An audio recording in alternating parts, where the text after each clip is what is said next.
I thought UCLA did a great job of taking advantage of our miscues in the game.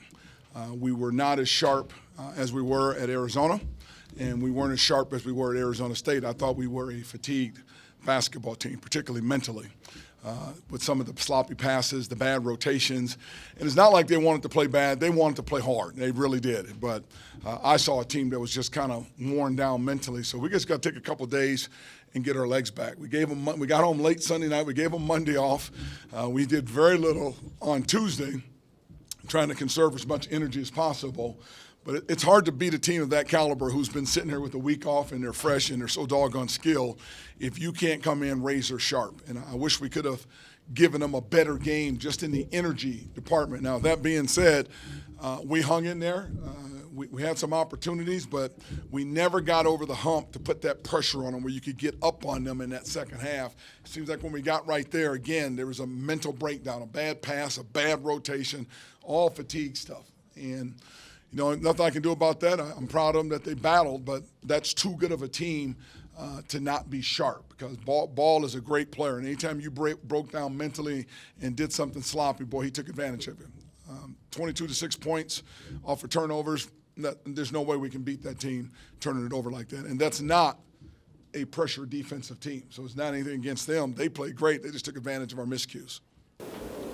Welsh and Leaf both had great shooting percentage days, but they were hitting a lot of jump shots. Were you happy with the shots you were forcing them to take? No, because they were hitting uncontested jump shots. And we tried to guard them in man, and they got away from us. We went to the zone, and they got away from us. And I saw a team, again, not rotating as sharp, and a really sign was they didn't communicate. There wasn't a lot of chatter on the floor. Everybody kind of was in their own little world just trying to gasp for air and hang in there. But those two kids are too good of players to give them 15-foot wide open shots. They're just too good. And I thought they made us pay every time. They had a terrific game with that 1-2 punch inside. How did you feel your guys did defensively against their guards? I felt like at times we were okay against their guards. The ball screen really hurt us, and a lot of that had to do, I thought we did not rotate very well on the weak side, and that was a fatigue thing because we certainly have done it and experienced that and defended that before. So I thought we did okay. I didn't think the problem with their guards was the turnovers. It's very difficult to play defense when you're turning the ball over out front and you can't get back to stop their guards. They just go down and score layups. We've been better off turning it over on the baseline so you can get back and play defense. So I was pleased with the guard performance, but we didn't have the energy and the effort to take some points off that board. They scored too well to play them fatigue. You just can't. They just made us pay every time. A number of their turnovers out front came by double teaming the guard at the top of the key and then crashing to the vacated offensive player. Were you guys expecting that? We double team ourselves. Malachi has seen that before. I thought the turnovers came from, again, I'm going to say this again, just being a little bit brain dead. I mean, Malachi's an outstanding point guard. Nobody's double teamed him all year, although they've tried.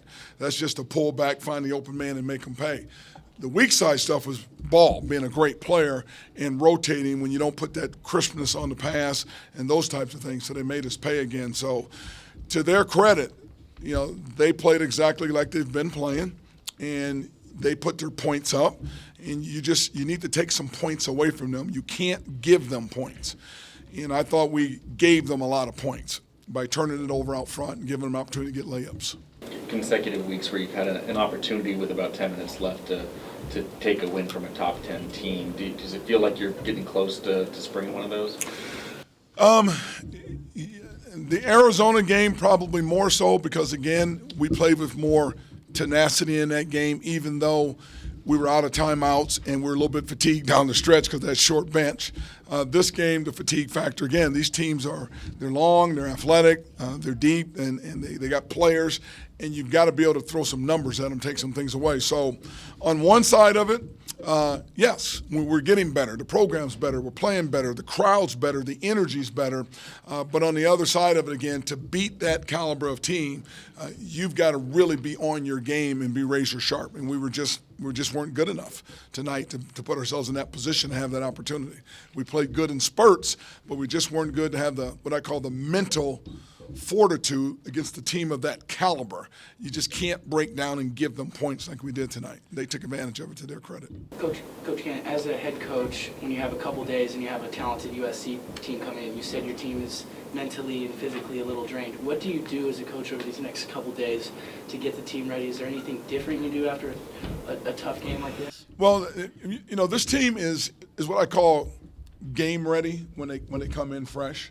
So the biggest thing is just making sure they get their bounce back in their legs, and that's not taking them to practice as it is getting them in cold tubs and getting them stretching and getting them off their feet, getting food, getting rest, just getting caught up. Again, and nothing against UCLA. We played an Arizona State game. Our body clocks was 11 o'clock in the morning playing a game. And then we sat down there for 7 or 8 hours and got back at 1 o'clock in the morning. Now you turn around and go to class at 9 o'clock in the morning. You're going to get worn down from that a little bit. And yet now we get a chance to sleep, rest, eat, hopefully come back with a little bit more energy. And they will. They will bounce back. That's the one thing about this team.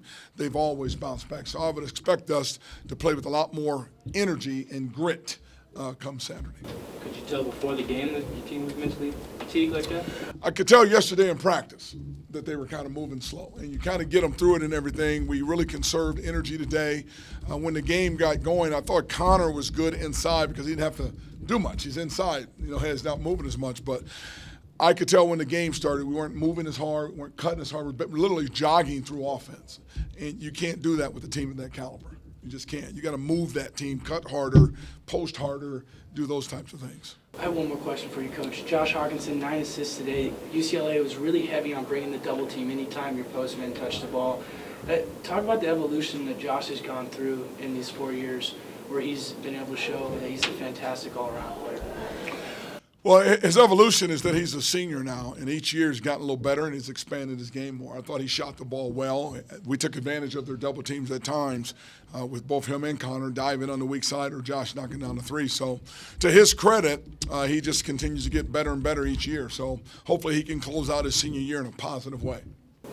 Lonzo Ball is expected to be one of the top couple selections in the upcoming draft, but TJ Leaf, what do you think the future holds for that kid? I think he needs to get bigger and stronger, but he has a tremendous feel for somebody that young, so his future is extremely bright. That's that stretch forward again that can put it on the floor and go score, shoot it outside. He has excellent feel, so he's got a bright future. Coming out of the half, I know there was the turnover right away, but then you had 3 3-pointers in a row to get you guys back within 4 or 2. What was the game plan, I guess, coming back out of the locker room? All we talked about at halftime was fighting through fatigue. That was the only adjustments because we were doing everything right. We were just sloppy. We were tired and challenged them individually to grow because that was the adversity of the game was the fatigue. And if we could get through it and challenge ourselves, it would grow us as a team in this moment. And I thought they came out and responded well. They got after it, they got moving, and yet we had an opportunity. I think Charles had a layup that he missed and threw another one up that he shouldn't have thrown up over 4 guys. We got out in transition again, and V gave him a tough pass, but he grabbed and missed another layup that would have put that lead either right there or a point down.